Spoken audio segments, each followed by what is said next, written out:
Welcome, everybody, to another episode of the Potpourri Place Podcast Show. I'm your host, Paul Howard Flowers Jr., and we're coming to you with another segment in the Everyday Entrepreneur series. Now, I've got the absolute pleasure of bringing to you the one, the only. This gentleman has been a champion in the direct sales space and is now taking on a new turn with the 40 Forge Challenge. I want to bring to you the founder, Mr. Jason Heinritz. Jason, how are you, my friend? I'm fantastic, Paul. How are you? A beautiful day in proverbial Hollywood, like I love to share. Though we're actually just neighbors cross border. I Yeah. moved over to Gary, Indiana by way of Chicago, and you have on a I rocking do. with the Packers jersey, baby. We are Oh, it property of the Packers represent. today. All right, but there's no animosity, man. It's always love. And that's the beautiful thing about just the space that we're in, the place that we're in, is that we can always have a good, thoughtful, and value-driven conversation, again, regardless of where we are across the globe. So really happy to have you, really happy to have the listeners, more importantly, that can learn from listening to you. So let's just start off with most recently, most pressing, really what's there for you right now at the seat and at the helm of the 40 Forge Challenge. If we can dive into that, what it means, where it got its origins, and where you see this thing taking off.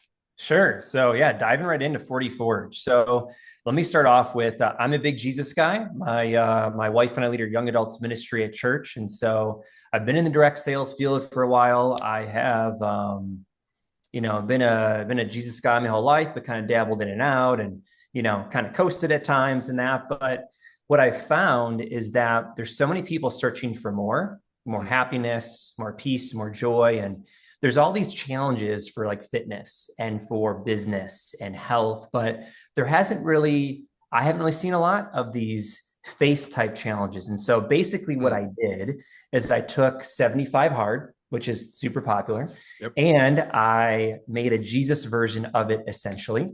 And it is just an all out 40-day challenge to level up mentally, physically, and spiritually. And so I do find that there's a lot of very successful business people, entrepreneurs, people who are still kind of lost in their purpose or their faith or their true I guess purpose in life. And then also there's a lot of great faith people who are broke or who are just not healthy. And there isn't a good balance, I find, in a lot of people's lives to have all of them going well together. So this challenge, not sure how deep you want me to go into the specifics of it, but it's a 40-day challenge to get right spiritually, mentally, and physically.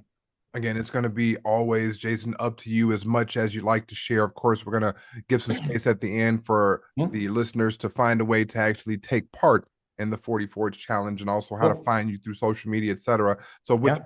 the question, as much as you want to deliver, please, my friend, give the audience the value that they're listening for. So Yes. let's dive right into a couple of things. The space that you're in right now, right? Your pre-launch in terms of your book that's coming out here in just a few weeks. So let's go ahead and shout out the title one time. Yep. It's Wake Up Jesus People. The subtitle is Life-Giving Disciplines to Awaken the Warrior Within. That's coming out at the end of May. And then right now, I do have the journal. The journal is out and it is available. And it's kind of funny how I started writing the book a couple years ago. Okay. And as I was doing it, God kept like these little like sprinkles of, how about this? How about that? And I just kind of listened. And so there's the journal that goes with the book, and then the 40 Forge that came out of it as well. I was actually leading a discipleship group at church for a good year. And I was giving them all of this stuff and then sharing all these tips and just like disciplines and morning routines. And at the end, I'd give them this challenge. And as I was writing the book, I realized I don't even have that in the book. So it's funny how some of these last add-ons to the book was adding on the journal and adding in the 40 Forge challenge. But yeah, I'm in the phase of, we're in our fourth round currently of the 40 Forge challenge. I do 6 of them a year, and we're in full force, promote the journal, and then build a launch team in the book space. So there's more eyeballs as it launches here in about a month. Love it. I love it. Now, we're in a space now where the world is in a unique place, we'll say, Mhm. when it comes to religion, when it comes to politics, when it comes to Yep. education, and all of the above. There's this crazy intersection where some things you can talk about and others are just totally taboo. Mhm. So you decided, Wake Up, Jesus People Mhm. was a theme, a topic, a title, and a way that you could actually bring this to the market unabashedly, quite frankly.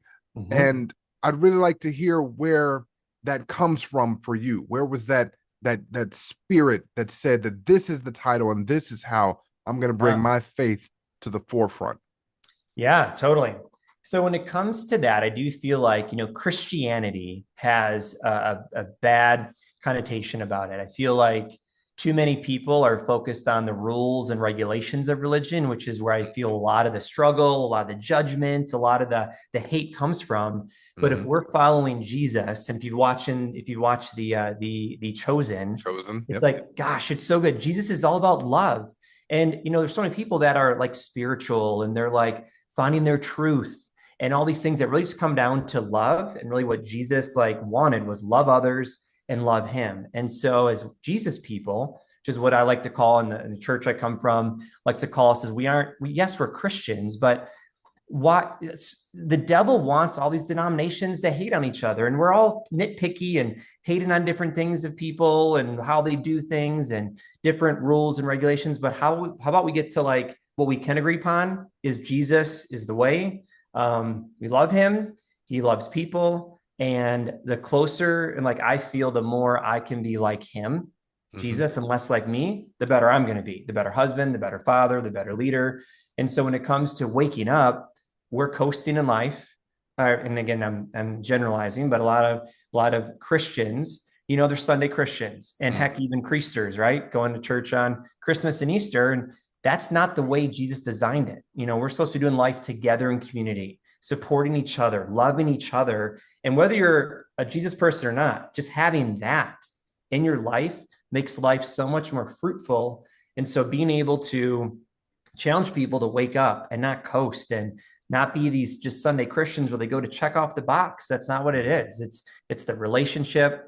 It is the working to be better and dive in and learn the Bible more and pray more and worship music more and all that to help you be just a better person and better leader in general. So for sure, the book's all about waking up with morning routines, evening routines, disciplines, being courageous, doing challenges, just doing these things that is biblical, but also that is not a specific, just denomination specific. It's just Jesus specific. And I think most people can agree that Jesus was an amazing guy and a great leader, whether they believe he rose and died again or not.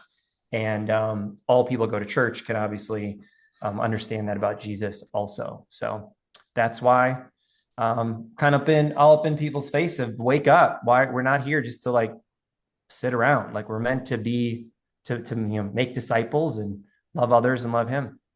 I love it. I love it. So that brings to mind a verse in scripture, Matthew 7:7, I believe. Ask and you shall find. Ask and oh goodness, it's funny. It's hit me just Seek and you shall find. seek and you shall find. I don't know why I'm getting ask, seek, and knock out of order, right? um, thank you so much. All right, but ask, seek, and knock. Matthew 7:7. Okay, you know what? Now I'm gonna have to make sure that I've got this one down Right. because Yeah. I've used it and I want to make sure that I'm not saying it out of context.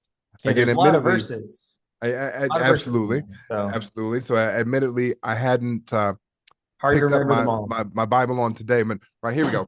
Ask and it shall be given to you. Mhm. Seek and you shall find. Knock Mhm. and the door will be open unto you. Yes. So Mhm. in that particular verse kind of sticks out to me when I heard your share recently, only because I've of course did a little bit of research, so I know some of the history in terms of your career progression and the direct Mhm. sales side. So Yeah. that particular verse seems to have a certain marriage with your success in your direct sales company. If Mhm. you would tell us how faith within a direct sales organization, and you can mention the company and your success, Sure. mention how your faith has helped you to structure that organization and continue to drive it through still on today. Sure. Yeah. So I'm a district manager with Cutco Cutlery. So it's high-end kitchen products and all that. And it's great. I started as a rep in 2004. So like 21 years ago. I crushed it, loved it. And it's been amazing to be able to kind of be a seed plant. I like to plant seeds with others and, invite them to church or share with them, hey, how you can be a great manager and leader and still have a lot of faith. And also in a direct sales company, obviously with less, politics and, overshadowing of what the rules are, more freedom as a independent contractor, we're able to share about our faith, and they're not coming in and I'm preaching to them, but definitely in conversations, I'm bringing that up and talking about what I feel has got me through struggles, what I feel has helped keep me strong in the ups and downs of direct sales. And just like for me, my anchor, my rock is Jesus. And so it doesn't have to be everyone's. I believe it should be, but obviously everyone's on their own journey. But it's like that's got me through all the tough times and believing in things and having those biblical rocks of the verses that come to mind that keep you strong, and that when you have a bunch of no's in a row, like, hey, it doesn't matter. Like, God will provide, and just going into these moments of struggle and just, man, having so much more peace and joy when Jesus is a part of it. That's for sure got me through for over two decades. Yeah. But, recently, I don't know if you want to go down this path at all, but, for me being a Jesus guy, it's very easy in direct sales to work your butt off and to never stop working, especially as an entrepreneur. And really over the last 4 or 5 years, when I just started cleansing, meaning I was focused for almost 2 decades on building my kingdom, Jason's kingdom, his success, his Hall of Fame stuff. But, people may have heard in other podcasts and with celebrities and successful athletes that they get to that point and they're like, is this it? Isn't there more? And so I felt like after just years of grinding and building, and yes, I'm glad I worked hard. Yes, I'm so thankful for my opportunity. But just over the last 4 or 5 years, it's been a cleansing from, hey, this is my job. This is not my identity. Jesus is my identity. I'm going from building my kingdom to his kingdom, and the peace and the joy that comes with that, and the being able to cut it off, especially with 2 young kids, 5-year-old and a 3-year-old, that, hey, daddy's done at 5 o'clock with working because I'm focused on you as my family, and being able to have Sabbaths and take Sundays off. And in my 20s, it was just grind time every day. It was like 12-hour days, and I loved it, but it was draining. It wasn't sustainable. And as you get older with kids and different focuses, you gotta kind of change gears. And so it's been a blessing, but also a little bit of a curse, the 20s and 30s. And thankfully I've come out of that.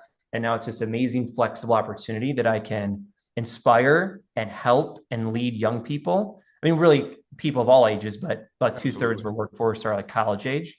And then still be able to have the time and income to be able to be with the church and be with the family and all that. Well, let's talk about that for a bit. Family. Yep. How would you say your relationship in-house has been impacted over the last couple of decades by your entrepreneurial journey? And of course, feel free to transition with bringing in children and going forward and growing forward as now a family and a father of 2. For sure. Yeah. So in direct sales and entrepreneurship, right, we talk about having things like a growth mindset versus a fixed mindset. So I find like preaching to them on what's possible and not, and just giving them encouragement, and also learning how to just have conversations with them. They're only kids, but still it's sales. Everything is sales. What do you think we're doing when we're having our kids eat their vegetables and go to bed on time? Absolutely. We're selling them on the value of that. And I'm able to have these real conversations with, the what's going to happen if they do or don't listen. And also with my wife as well, being able to have those conversations, just coaching thousands of reps and having thousands of conversations with people has really helped me be more confident and aware of what's really going on here. What might they be feeling? How can we get to the root of this? And how can we have a productive conversation and really kind of set them up? Because when I think about all the baby reps I've trained to sell Cutco, well, I'm babies, now toddlers, who like I'm teaching them how to live and how to think. And that's been super helpful. And also just to treat my house like a business, if you will. Like, my wife and I try to have, business meetings, if you will, like meetings of what's the schedule like, what's for dinner this week, what are our upcoming trips, what's our budget, right? And if businesses have these weekly meetings or these business meetings, quarterly meetings, I mean, a marriage is pretty important. And to have that, have them on the same page and plan that out has been great. So also anything I can kind of hire out for me, my goal in the business is to elevate and duplicate myself. And so if I can pay someone less than I'm worth per hour to do something that gives me more freedom and more time to be with my family, well, then that's worth it to me to hire and help out a young entrepreneur like Leo, our guy who does our, he is like 15 and does our yard and mowing. And sure, it's $20 or $30. Sure, I could do it, but why would I spend all that time doing that every week when I could spend more time with the family? Or if I can put my time and hours into more productive, result producing hours than mowing a lawn, for example. Absolutely. Absolutely. And again, time is the only essentially currency that we actually have. Money is just a byproduct of how we spend it.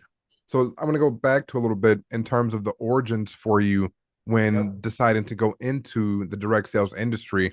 Was this your first direct sales opportunity? And tell us about what made you stick and stay so long. Sure. Well, yeah, it's my first opportunity. I got a letter in the mail. I threw it away, actually. I threw away my first letter. This is back in 2004. And then a couple weeks later, I got a second letter. So they do pursue, and we send out mailers to students. And so thankfully they sent a second letter because I threw away my first one and I got started. My parents weren't too keen on it. They were a little unsure. My dad's a very blue collar, labor guy who does, he's been an electrician his whole life. And so they were a little concerned when I started, but yeah, I didn't break any records when I started. I really struggled. I almost quit twice when I broke down all the money I was like the time for training and driving to appointments and gas money and stuff back in the day. Now we do a lot of things virtually, but it was like, man, I don't know if I can do this. And so I was a hard worker.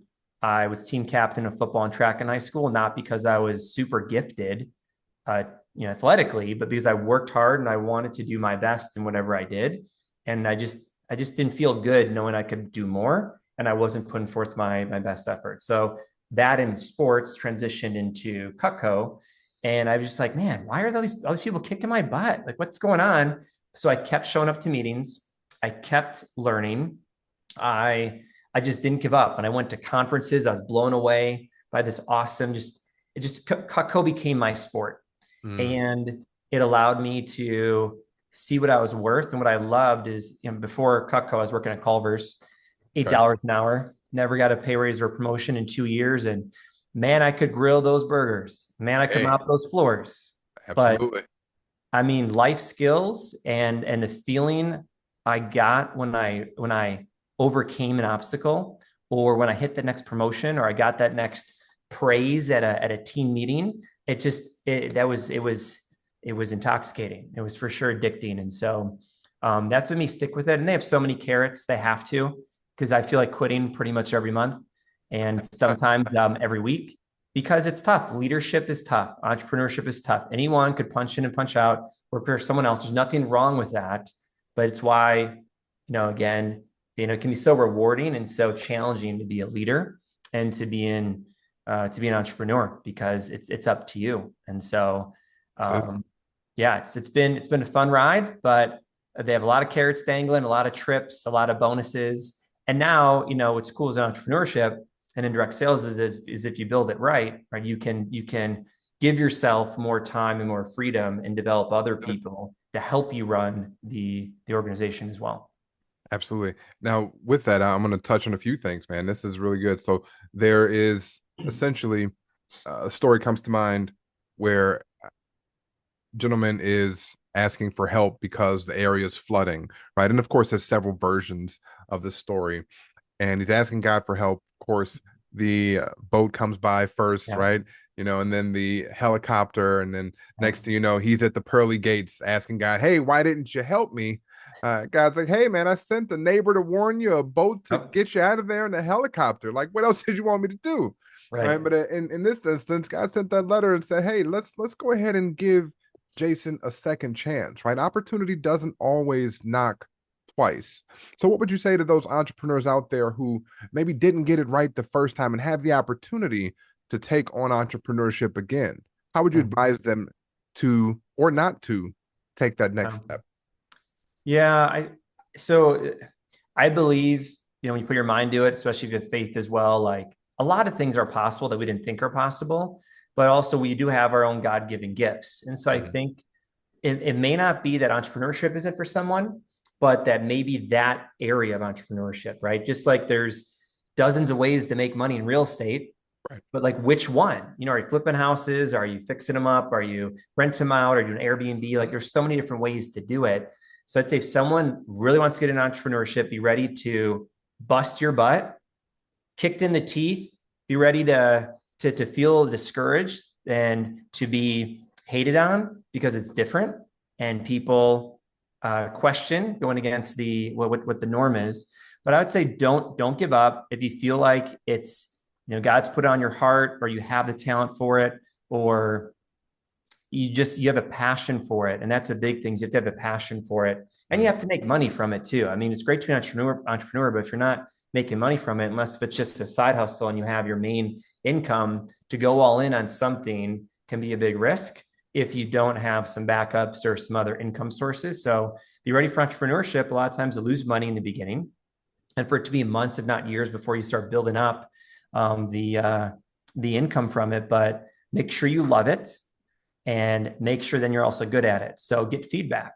I would say as you're getting started, if you're opening up a restaurant, get feedback on how is it. If you're a massage therapist, how is it? If you're a hairdresser, how is it? If you're a financial planner, right? The list could go on of how are you doing? And if Mhm. the feedback is like, if it's good, well, then great, you're on the right path. If it's not, question how do I become good? Or maybe I need to switch, change directions and do something different. And just because you're running a great podcast, right, doesn't mean everyone should do a podcast. Not everyone should write a book. Not Sure. everybody should be in direct sales. So kind of find your niche. There's lots of ways to be an entrepreneur, and there's no one size fits all. Just like workouts and diets, like it's hard to give a general, here's what's right for you. It's like test all this stuff to find out how does your body work? How does your body respond? And then adjust accordingly, because not everyone should be a vegan. Not everyone should be in the carnivore diet. Everyone Good. should work out in different ways. So that's what I would say is be ready to get your butt kicked, but work hard and don't give up. And be aware if you have to pivot. Well, excellent and very well said. And of course, this is the everyday entrepreneur, not necessarily the everyday employee. And we will promote, of course, entrepreneurship, but just like you said, it's not for everyone. And being a student of the direct sales industry, I realize also that there's a heavy amount of influence when it comes to keeping an open mind and actually mind expansion by way of personal development. Could you share with us along your journey how, with Cutco specifically, some of the personal development books that were shared with you along your journey and how those have helped you to shape who Jason is today? Yeah, I mean, there's a ton of them. There's, I've read, hundreds of books, I'd say. There's, anything specific? Really, just getting in direct sales, another big thing about that is it opened me to personal growth. I'd never really read a book before Hmm, direct sales because I wanted to. It was because that's I had huge. to for school.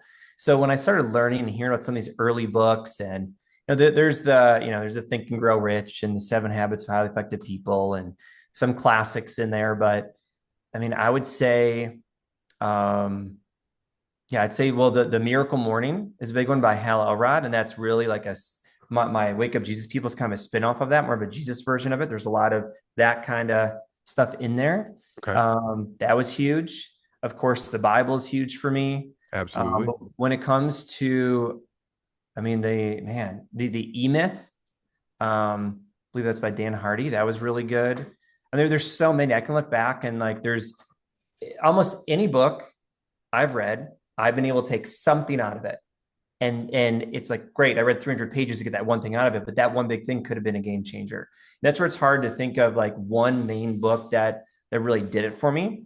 There were different points in my journey, different points in my career that different books helped. And I'd say just keep growing and keep finding those books, keep reading. It's so cool nowadays with technology. There's so much, everything's at our fingertips to learn a podcast or a book. And it's amazing. So there's so many things out there, but yeah, personal growth is a huge part of direct sales and the journey here, because man, if I'm limited on what I know, it's not very pretty. There's a lot I still have to learn, a lot I have learned from other people and tried to implement. Well, I mean, at this point, you seem like a very well-rounded, a very outspoken person, again, running your family like a business, running your business in the way that it should be, and also being able to bring faith to and through every aspect of your life. So I'm curious, when it comes to speaking out boldly, about faith online, have you faced any backlash, and how do you keep grounded, in the face of that? Sure. One, I would say anytime you have a strong opinion, you are going to have some backlash. And are you going to focus on the 90% that's usually positive or the 10% that's negative? That's in general. I'd say when it comes to faith, I've been very strategic in who I follow and who I hang out with. So sure, I have a lot of followers or people that I don't maybe know what their religious aspect is. But what I find too is if I'm following the whole Jesus is love and I'm a Jesus person, not a Christian, or I'm a Christian, obviously, but it's like, I'm not posting things like, you're going to hell if you're supporting this. Like that is not going to win anyone to Jesus. That's only going to turn them off. So when I'm sharing what I found to be great and how this has helped me bring more peace and joy, or how this Jesus movie was really inspiring, it's hard to argue with that or to have backlash because it's a positive, just, hey, just so you know, or here's what I've experienced. It's hard to argue someone's story. And I can't tell my story without talking about Jesus. And so to be able to say that and not be up in people's face of like against them, but yet just share my story, my experience, people can choose to like that or not. They can choose to follow it or not. And I've had lots of people unfollow and unfriend me, and I'm fine with that because of the people who do. That's my audience. And that's where there's for sure people who I've unfriended and unfollowed because it wasn't bringing me peace and joy. That's, if you hear me a lot, that's my barometer of like, what is this person, is this situation bringing me peace and joy? If yes, great. If not, see ya. Not in a negative way or a mean way. It's just, I don't have time. I don't have enough energy to deal with all this other stuff. And there's also people you're not gonna be able to say the right thing to the wrong person. You can't say the wrong thing to the right person. The right person. So, that's right. Why am I going to argue with some troll or some person that is obviously I'm not going to win them over? And maybe I'm just the seed plant for someone, right? The harvest is plenty, right? That the field is large, and maybe by one post that aggravated someone, they see 100 other posts and maybe finally they check out church. I don't know, but we aren't meant to. God didn't, our job as Jesus people is not to go and win everyone to Jesus. It's just to live your best life while making a lot of mistakes as close as you can to the way of Jesus. And as people watch and they see the marriages and the kids and the fruit and the happiness, they should want to desire that and be coming to us to ask about it, not my one thing up in their face or one political point of view or that is going to, change someone's whole mindset. You brought up a family again, so we're going to steer there for just a sec. Your father now, you share with me, you've got, again, two lovely littles, 5 and 3. Yep. And when it comes to being a parent, that adds a whole additional layer of complexity to everything, quite frankly, who you identify as a person, how you identify as a spouse, a community leader, a servant. So tell us, Jason, how is fatherhood for you? How has that shaped how you view leadership, both in a spiritual way as well as an entrepreneurial way? Yeah. I know what love finally is. Mm. Um, I I Mm. was pretty rude. I wouldn't say rude. I was pretty direct. I'm still pretty direct. Back before kids, I was way less graceful when it came to when people had family things or if they had kids. I just didn't get it. I didn't understand. So now that I have kids, I understand truly the love there, but also how much, it brought a whole new perspective to faith too, which I can Mm. go there for a second of, man, to just think about how much Jesus loves us now. Like I knew he loved us, but now when you think he loves me as much as I love my boys, are you kidding me? So it just brings that so much more powerful. And so that's been huge when it comes to just bringing more love, softening my heart too, to be a better husband as well towards my wife, trying to be a little less cold hearted, I'd say. But then also just for business, I've never really, I haven't seen people as a number.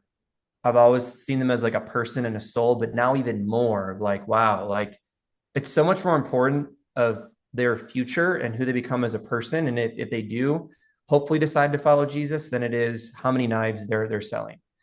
And so the more I can like love on them, appreciate them, and know that they're also a child of someone.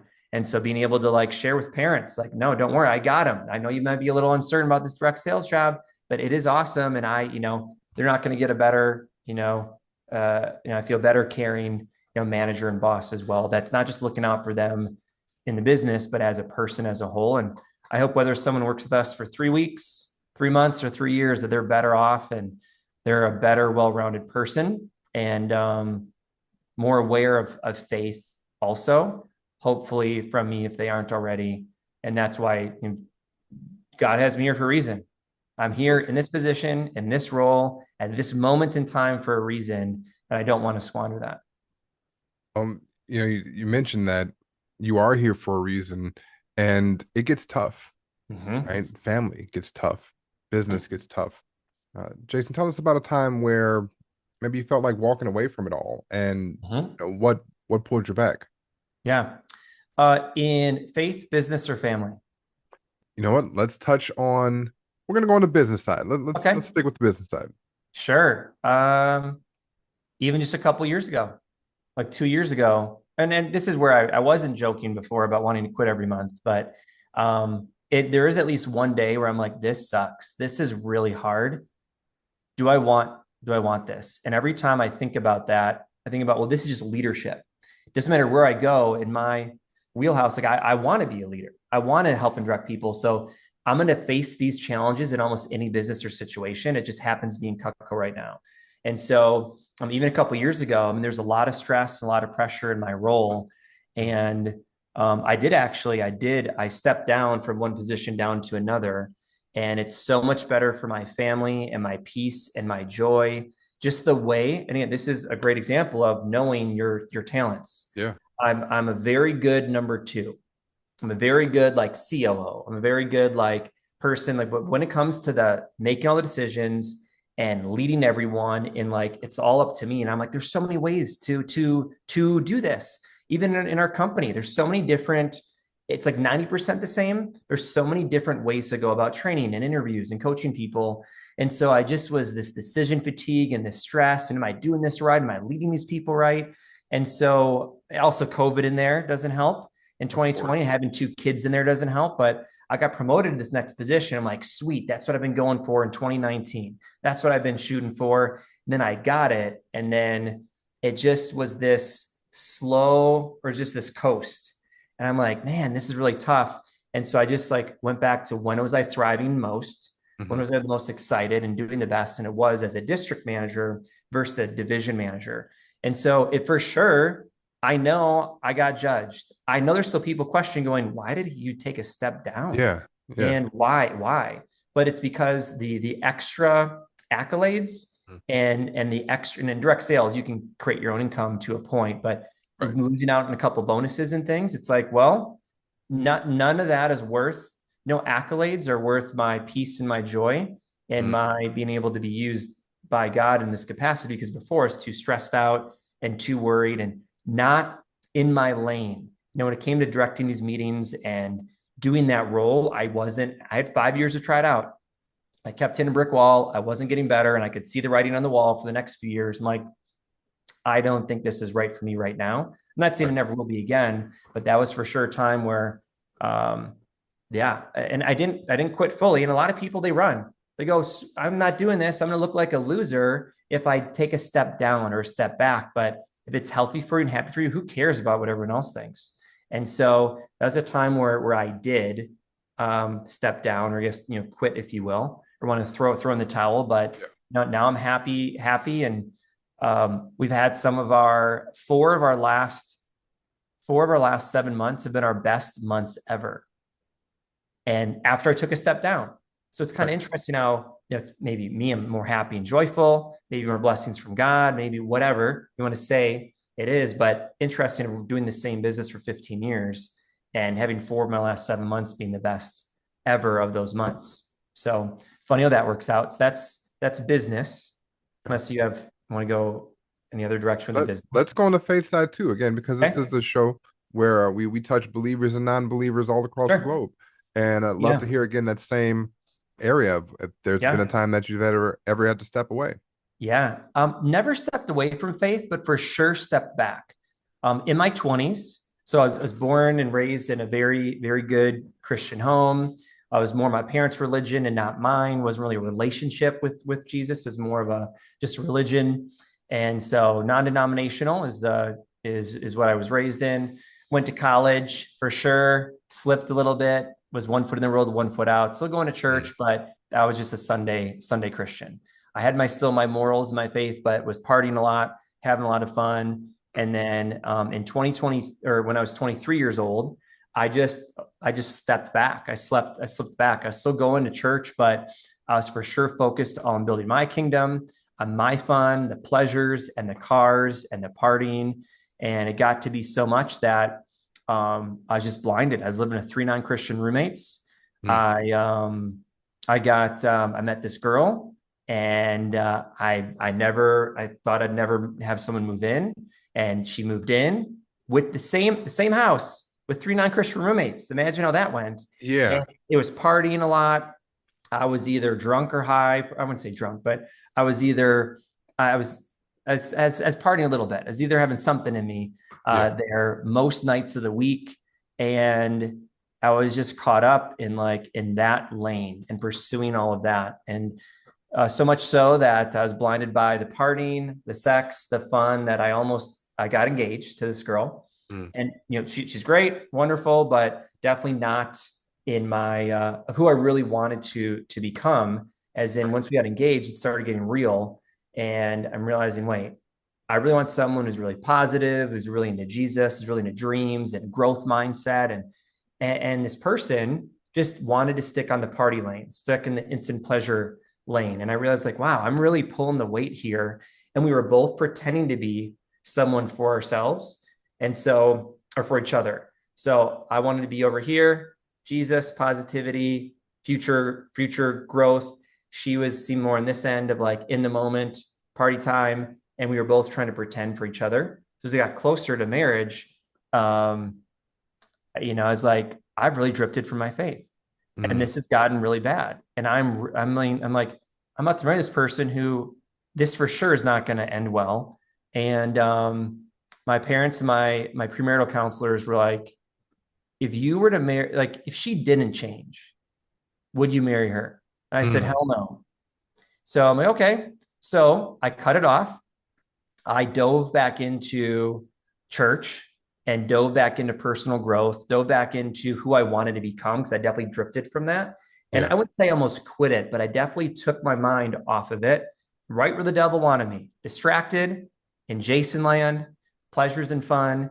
And so this step was a determining factor of, nope, look at what almost happened, because I took my eye off of keeping Jesus as a number one priority in my life. Yeah. And then I changed gears, go back into church, like I mentioned, didn't date or anything for a year. Read the Bible, started having morning routines, all of that. And then sure enough, a year later, when I had given up some hope of finding someone, one of my old coworkers who also went to high school with my now wife, Abby, messaged us on Facebook and said, "Hey, I don't know how you two are both single, but you both post a lot about Jesus. You both post a lot about health. You both post a lot about positivity. I don't know how you guys are both single. You guys should totally meet." Wow. And now we're married with 2 kids. So I love it. that's So personal. if Yeah. nothing else, really being outspoken about what you care for can Yeah. bring, of course, the naysayers. It can Mhm. also bring some of the biggest blessings and best blessings Yep. that you never knew that you were prepared to take on, i.e., Mhm. wife now and 2 children. So, Mhm. kudos to consistently and continuously being outspoken. And that's definitely a lesson that we can begin to land the plane on. So, with that, there's a few, I'll call it canned questions that I Okay. do like to ask. Okay. And Jason, I love that you again are so outspoken. But as I was doing some of my research, there's something that I didn't quite find out about you, and I just like to ask you here, uh, Jason. What's your middle name? Russell. Jason Russell, Jr. So Jason Russell, where's the story behind the Russell? Where's that come from? It's my dad's name. Love Yep. it. And then Love my it. son, Micah, his middle name is Jason. Ah, okay. Yeah. So very similar. We were Mhm. passing it along, Yep. passing that lineage and that legacy. Excellent. All right. And then this last minute, I really just want to be for you. Imagine you've got this crowd. I think right now we're in 25 countries, over 130 cities across the globe. Uh, Talk to them, Jason. Give them a Mhm. message, give them a word of encouragement. You can give them a prayer, right? But I just want you to Mhm. spend a minute or so talking directly to the audience and giving them what's on your heart. Yeah. I'd say if you're down, if you're depressed, if you're searching, if you're not happy, if you're looking for more, look into the Bible, look into Jesus, and look into these.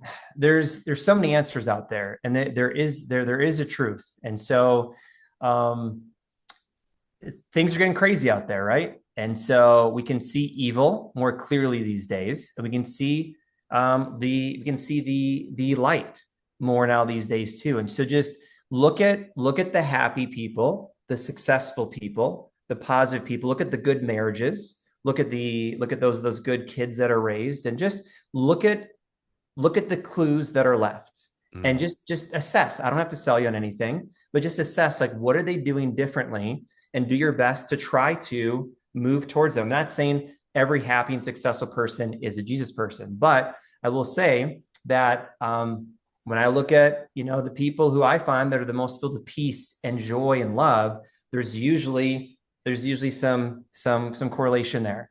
And so I'd say get into a great community, whether it's a church or not. Get into a great community of loving people who support you, people who are going to lift you up. There's too many negative people out there. There's too many trolls out there that, I mean, life is too short to just live it there's so many people out there that are struggling and stressed and down. I'd also say you are not your past. mm. It That's doesn't good. matter what you've done in the past. Something I hear at church all the time is you are a product of your past. You don't have to be a prisoner of your past. So use my book, use 40 Forge challenge, use church, use some of the clues you're seeing. Use those to really get out of that rut that you're in, or the past that you think disqualifies you from being an entrepreneur, or that you think stops you from going into a church, or stops you from asking that person out. So you Mm. are fearfully and wonderfully made. You are an amazing soul, an amazing person. God loves you. There's a lot of people around you who love you. And so just get around those people and follow those clues of success that successful and happy people are leaving, because they're all out there, and you're going to find there is a theme. There is a theme, and continue to pursue that. It's not going to be easy. The evil and the darkness, the devil want to take you away from that and isolate you in this rut, in this pit, and make you think you're not enough, and you aren't lovable, and you can't start that business, or you aren't welcome to church. But that's all garbage. So good luck and get after it out there. I love it.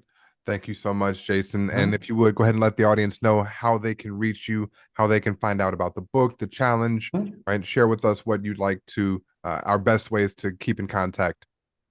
Yeah, for sure. So the 40 Forge Challenge, that can be just looked up at 40forge.com. And that's a combo of some morning routines, something called a sacred start in the morning, reading the Bible, no social media, no alcohol, no substances, no porn, all these things that really hold people back. But anyway, there's the 40 Forge Challenge. There's also Wake Up Jesus People, which is on Instagram, and also the website. So that's for the journal and the book and all things positivity and Jesus. And then, just my name, Jason Heinritz. You can look up on social medias. Feel free to follow or DM, start a conversation or support or share some stuff. I just appreciate you listening and hope it brought you some value. Excellent. Absolute value. Thank you so much, Jason. And to all the listeners out there, again, we're going to have the links to his socials, book, and 40 Forge in the show notes. So definitely stay tuned. Jason, thank you again so much. It has been an honor, a pleasure, and a blessing having you here. I know that the value has been disseminated now throughout the speakers, and we're going to pray on that and stay on that. So with that, I wish you a great rest of your day. To all our listeners out there, again, it's been a pleasure, and thank you for tuning in. You can be anywhere else in the internet land of things, and you decided to spend this time here with us. Thank you so much. Enjoy the rest of your day. This has been another episode of the Everyday Entrepreneur on the Potpourri Place Podcast Show with your host, Paul Howard Flowers Jr., signing off for now. Until that next episode.